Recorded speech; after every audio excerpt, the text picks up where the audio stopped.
నువ్వు నిర్లక్ష్యంగా చేస్తే నీ ఫలం కూడా అంతే ఉంటుంది. నువ్వు ఇష్టంగా చేస్తే నీ ఫలం కూడా అంతే ఉంటుంది. అవును, ప్రతిసారి ఆయన దయ వలన, ఆయన కృప వలనే ఫలం పొందుతూ బ్రతకం. కొన్నిసార్లు మనం కూడా ప్రయాసపడితే వచ్చే ఫలం బహుమానం ఉంటుంది మనకి. వాటిని తప్పకుండా సంపాదించాలి. అందుకే మనం ఆయన పనిని ఏ కొరత లేకుండా మ్యాక్సిమం పూర్తిగా చేయాలి. అప్పుడు ఆయన కూడా ఏ కొరత లేకుండా మొత్తం మనకిస్తూ ఉంటాడు.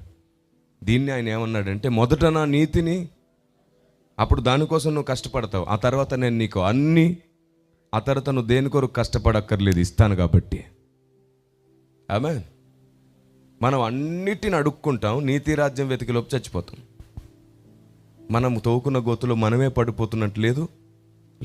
అలా జరగకూడదు. ఏ సేవకుని కష్టం వృధా కాకూడదు. ఏ సంఘం దుఃఖంలో బ్రతకూడదు.